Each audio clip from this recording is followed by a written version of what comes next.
The following segments are pre-recorded and sponsored by Longworth Productions. Summer safety on Triad Today.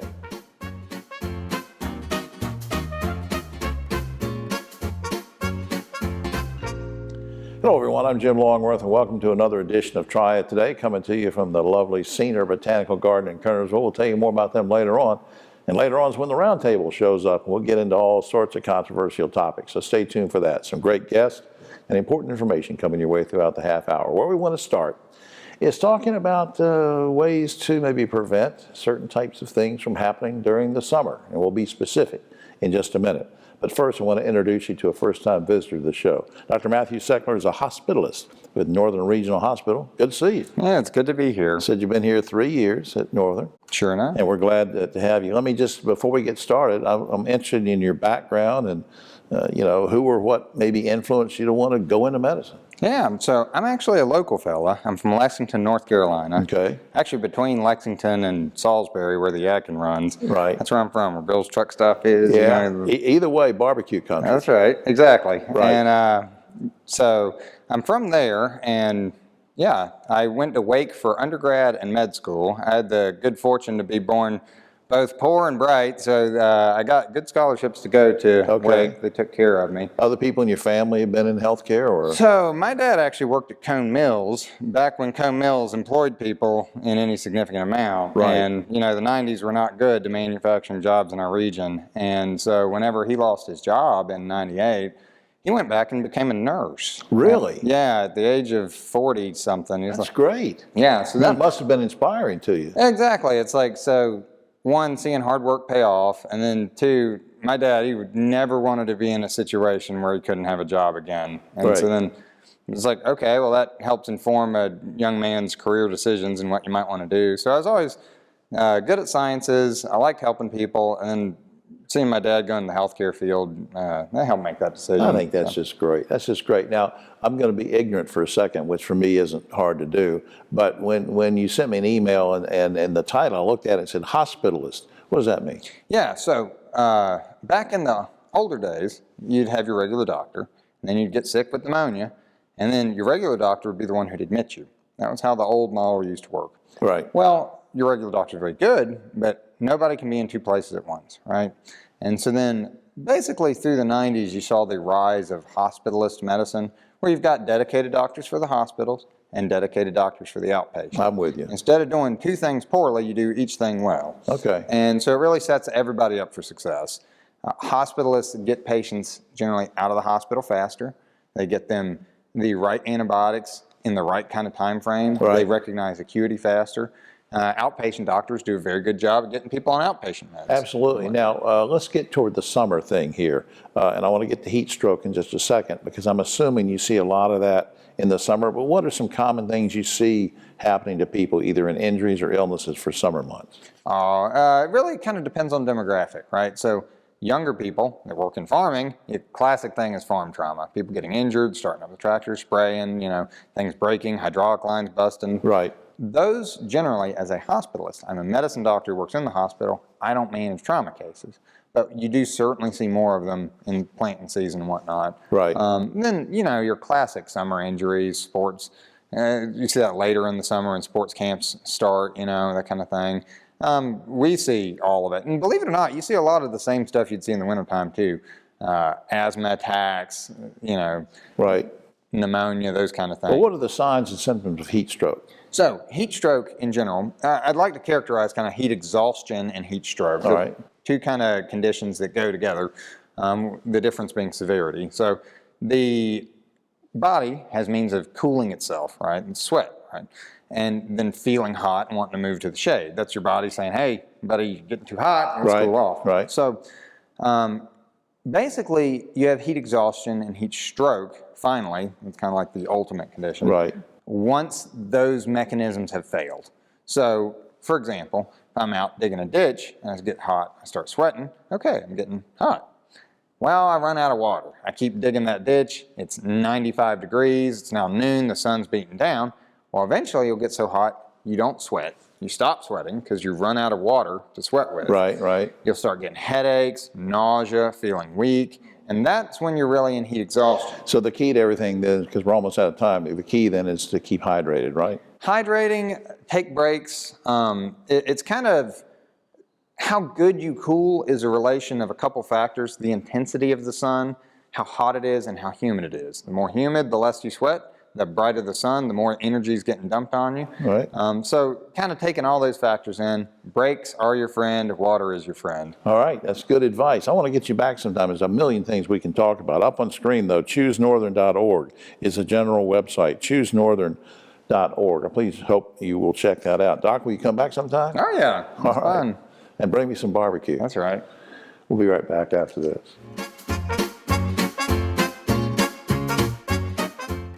Baby, watch me fly. Baby, watch me soar. Baby, watch me fly. I will open up the sky. Fly local, fly easy, fly PTI. Need help buying food? Everyone needs help sometimes. Food Nutrition Services may be able to help you buy food and free up your money for other expenses, such as utilities and medicine. To receive F&S assistance, households must meet income limits. You may be able to get assistance even if you own a home, car, land, property, or have a retirement plan or money in the bank.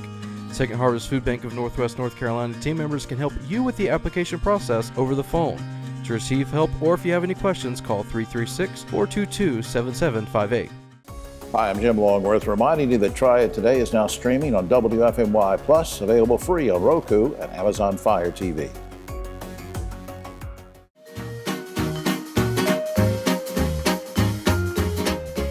Back now on Triad Today, and let's talk about something called Power Pathways with a powerful person, a lovely lady who's been all over the country doing great things for so many people, and she's here in our area doing it for GTCC. Z. Blakely is Dean of Adult Education. Welcome to the show. Thank you for having me. Now, I want to find out more about this email you sent me on Power Pathways. What is Power Pathways? Power Pathways is a program that's geared toward our students that have intellectual and developmental disabilities. It is career-specific training that is led in such a way that will help our students to obtain meaningful employment and or volunteer opportunities. And they're ready to go. I mean, coming right out of GTCC, then the employers know they're getting somebody that's ready to go to work, and I guess that's a goal there. Now you also said in the email that there are 2 career tracks for Power Pathways students to pursue. What do you mean 2 career tracks? What would they be? So we have our food service track and also our customer service track. What's the difference? The food service focuses more on safety, food safety, and nutrition, and it does provide for a fee-based certification that is sought after in the culinary and food industry. Okay, and then you said what, customer service is Yes. another, like what? Yes, sir. So for people who are interested in working in the retail industry or other customer service kinds of industry. Is the goal for these students, and I think you've already answered it, but when they leave the program, that their goal is, let's just get a job, let's start a career, and I mean, they're pretty upbeat about it, right? That is absolutely correct. You mentioned a fee for certification or something. I'm a little confused. I want you to help me here. Is there a fee for the program? And if so, are there scholarships available? Help me on that. Okay, so 2 fees. One for the ServSafe food handler certification. Okay. But to participate in the food service program, there is a small fee, $133. Okay. And then for the customer service, it's $188. And the fees are to cover just small incidentals within the program. But if for some reason someone was interested in the program, but maybe struggled or was a challenge to come up with that, there are some scholarship opportunities that are available. Okay. Now, how long does the program run, and is there a deadline for registering? Because sometimes there are programs you hear about and say, well, I'm sorry, we don't register until June, or we don't register until December. What's the deal? So in this case, the deadline for both programs is July the 7th. Both programs, year-long, it will run from September of 23 of this year through May of 24. So Okay. 2 semesters, fall and spring semester. I just think this is a great opportunity, and I just appreciate what you're doing for the students, for all the students too. But I want to put up on screen a website, because this will sort of get you through different portals that you can learn about things. gtcc.edu. You can also connect through Facebook, Twitter, Instagram, and LinkedIn. And I tell you, Z, again, I really appreciate what you're doing to get these students through here and get them on the path to a career and good jobs. Will you come back sometime? Absolutely. Thanks All so right. much. Thank you. All right, we'll be right back after this.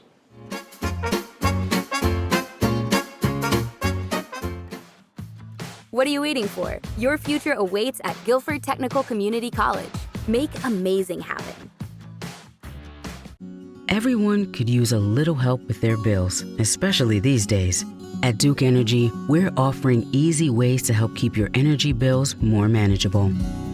With programs that allow you to pay the same amount each month or pay in installments over several months.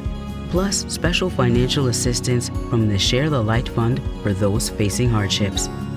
We're Duke Energy, and we're here to help you.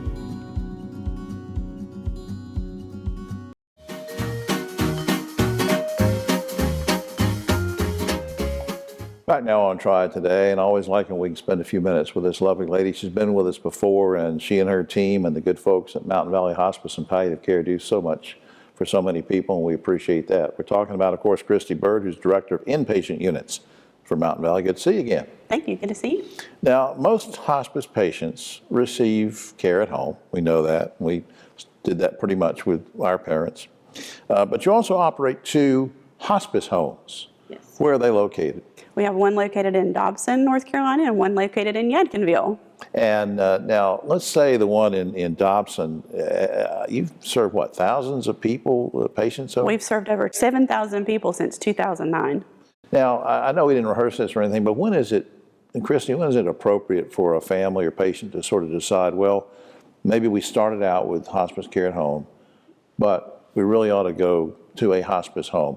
When do you make that decision? Why do you make that decision? Sure. So most often our patients come because they have a symptom that can't be managed in the home. And they may come to the hospice home and then they get to go back home once we get that symptom managed. Other times they come to the hospice home and they may pass while they're there. And then we also offer respite care. So if we have a caregiver who is experiencing burnout, they may want their patient, their loved one to come there for a 5-day respite. Okay, that's a good idea that you can do that for the families and the caregivers. So if you're receiving hospice care at home, you're the principal caregiver, you can call up to your team and say, look, can you do the 5-day respite thing? I need a break. And then so you take the loved one to the hospice home and bring them back. Absolutely, I think yes. that's great. Now, I understand you made a number of upgrades and improvements to the hospice home in Dobson. Yes. So now, what are the patients and family members going to see after these upgrades? Right, so during the pandemic, we had to close several of our common areas. And so over the past year, we've been able to open those back up, which has been wonderful. And so we've upgraded things like furniture, we've got new paint on the walls, a lot of things just to make it feel very comforting, welcoming, and it's bright. So we want our patients and families to feel like it's a home away from home. Yeah, it is definitely not an institutional looking place. It's a comfortable place where people can sort of look out, and then the garden areas and that type of thing. Absolutely. We have a beautiful garden area. We have a theater room that we're getting ready to reopen. So we just have lots of places that our families can congregate and be together with their loved one. I want to remind folks at home that Mountain Valley, unlike some hospice agencies, Mountain Valley is nonprofit. Yes. What does that mean in terms of patients, maybe, who can't afford it? You don't turn people away. We never turn anyone away who can't afford care. So if they need hospice care, we're going to make sure that they receive the care that they need and deserve at end of life. Now, that also means there's a more responsibility for you and your team when it's a nonprofit. You don't turn people away. There's a little bit more pressure on you to say, look, we need to have donations made. And Absolutely. so you have fundraising events once in a while, right? Mm-hmm. Yes, we have fundraising events, and People can always make monetary donations. We rely heavily on our community, and we have wonderful, strong community support, which is great. They can do that through monetary donations, meals, snacks at the hospice homes, and also volunteer. We always are looking for volunteers. I was going to ask you that. You read my mind, because there's so many things volunteers can do. Give me an example of something a volunteer can do. Sure, our volunteers come most days. They are visiting with our patients. They also make phone calls to our patients at home. They can visit patients in the hospice home or at home, so that's wonderful. They do administrative work, answer the phones, help us with mailings. There's a list of things that they can do. And we're going to give the website in just a second here, and when we do, that means that you can use that website, go through it, find out how to make a donation, or if you want to volunteer, there's a little things that you have to do to get qualified for that. So I hope people will do that. Up on screen, mtnvalleyhospice.org is the website. Phone number and everything's up on screen. I hope people will check that out. Christy, hope you'll come back soon. Thank you. Thanks for everything you're doing. We'll be right back after this.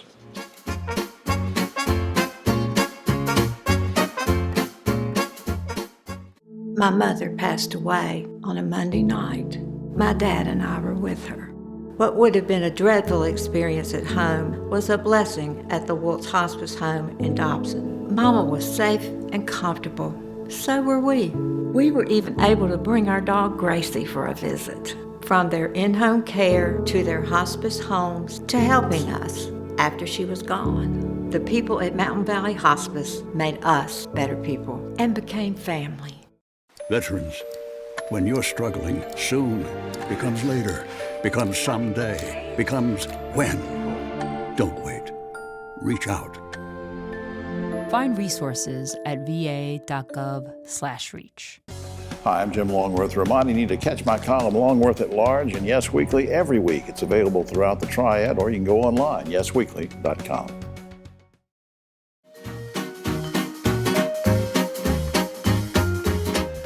Back now on Triad Today. So glad you could stick with us. We have two great friends and supporters of the program that are here with us whenever we can grab them. David Daggett, Griff Schuler from the law firm of Daggett Schuler. Welcome, guys. Hey, Jim. Thanks, Jim.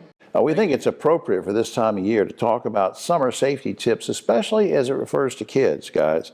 David, I'm going to start with you. Let's talk about bicycle riding with kids. Right. Now, why is it so important for them to wear helmets, even if they're just riding around the neighborhood? Sure. Well, summertime should be the best of times with family and with kids, and we need to keep them safe.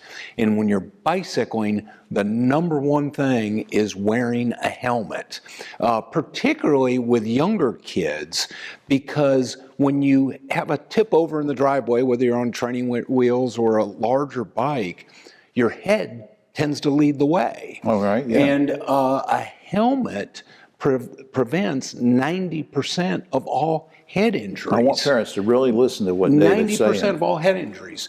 The other thing is helmets are required for ages 16 and under riding a bicycle. And the reason they're required is because kids are so vulnerable in their head when they're riding a bicycle. Yeah, I just think that's so important. I really want everybody to focus in on what David just said, because a lot of parents will think, well, we're just teaching them to ride out here around the house. They're not going out on the street. It doesn't matter. We've also done some instructional videos on proper helmet fit and that sort of thing to make sure we get it right and keep these kids safe. Where can people see that online? It is online. I think there's a link on our website. Okay. I will make sure that's up. Griff, still talking about bicycle riding, though. What does the law require about lights, reflectors, and clothing? Sure. So every bike has to have a reflector, and also from dusk to dawn, Jim, bikes have to have lights. It has to have a front light, a bright light, and then it needs to have a red light in the back. And one thing that I always hear David talk about is as a cyclist, you have to assume that motorist cars don't see you. So anything you can do to make yourself more bright, to be seen, is good. So brighter clothing, that's the type of thing that could be very, very helpful. Since you mentioned brighter clothing, let me switch gears, but on the same type of thing, which is, let's go from biking, David, to swimming. Yes. A lot of kids going to the pool. Right. Why is it, and I didn't think about this till you emailed the other day, why is it important that kids wear bright color swimsuits? What does that matter? Well, first of all, what most people don't realize is for children under 4 years old, the leading cause of death after birth is drowning. And for kids 5 to 15, drowning is the second leading cause. I did not of death. know that. So we need to do what we need to do to prevent that. Bright clothing makes you more visible to lifeguards, to people around the pool, that sort of thing. It's just like riding a bike on the road. If you're wearing gray, you blend into the backgrounds, you blend into the bottom of the pool. Right. You blend in and the lifeguards don't see you as well. So if God forbid you go down and that lifeguard sees you've got a bright yellow thing, he can see he's going down there. See it right away. Griff, what about parental responsibilities around the swimming pool? Well, obviously, keep an eye out on your kids. Following up on what David just said, the leading reason for drownings is kids not being able to swim. So obviously with a lot of the safety things, David and I are very big on prevention. I think one of the biggest things that parents can do to provide prevention for drownings and for pool safety is get your child in a situation where they can learn to swim. Right. There's so many great community programs through the YMCAs and other ways. One of the best things a parent can do is to make sure that their child learns to swim. A lot of injuries in this life can be prevented. Some can't. I understand that. But the type of things that David and Griff are talking about can be prevented. And these are guys that have helped thousands and thousands of people in their jobs. And speaking of that, up on screen, daggettschulerlaw.com, or you can call 724-1234 if you should need their services. Guys, thanks for the great advice. And you're going to stay over for the roundtable? Oh, sure. Thank you. We'll be right back after this.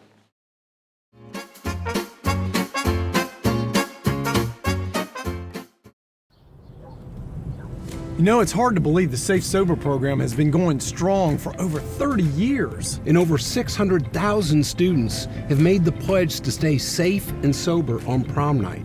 You know, Griff, it's had a huge impact on our community. Yeah, you're right, David. And now we're making sure the message continues year-round. So everyone can join us in supporting our students. Learn more and take the pledge at safesober.com, sponsored by Daggett Schuler. Every cookie sold in the Girl Scout Cookie Program helps girls learn lifelong lessons in people skills, decision making, money management, goal setting, and business ethics. It's amazing how much you can learn from a cookie. The Girl Scout Cookie Program. Think outside the box.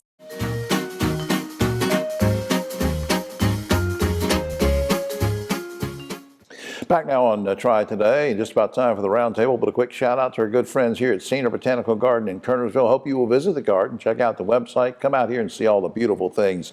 Speaking of beautiful, three beautiful people. Ogie Overman on my right, but always political left. Also beautiful, PR specialist for Shift Ed and former WFMY star Rosemary Plymouth and Dave Daggett. David has stayed over from the last segment about summer safety. So gang, let's get to it. Due to the increasing threat of school shootings, some teachers are starting to arm themselves. In Delaware, for example, teachers are now allowed to carry a gun without restrictions. But last week, a nationwide survey showed that 54% of teachers say, well, I don't think I'll do that because it'll make the students less safe. All right, guys, here's the question. Is it okay with you if a teacher wants to arm him or herself? Ogie. No, it's not okay. I think that's one of the worst ideas ever. That at 54% is probably low. I've seen polls that say 90% of teachers do not want to carry guns. That percentage could be changing, though. I saw the same one you did, and this one looks like the numbers are going down. But if a teacher wants to make that personal choice, and if it's legal, what do you think? Yeah, I mean, I worry about a student finding the gun or someone else using it. I mean, that's always the concern for me, is that it's going to be turned on them. David, I'm a teacher. I say, gee, it's legal. I'm going to carry one. Can't we all remember a teacher that we're thinking, oh my gosh, this person should not have a gun? I mean, no, it's a bad idea. All right. Speaking of kids, an increasing number of shopping malls and businesses are now requiring teenagers to be chaperoned by adults in order to cut down on bad behavior and violence. Now, we've seen that with some of the local malls around here, but now it's becoming more and more of a national thing, including with businesses, local businesses, not just in malls. Are you guys okay with the chaperone system, Ogie? Are they just trying to kill malls, just put them all out of business? I mean, kids go to the mall to get away from their parents for crying out loud. That's not going to work. What about businesses? Well, still, they're out and about with their buddies. They don't want a chaperone, for goodness sake. Rosemary, you have kids. What do you think about the chaperone?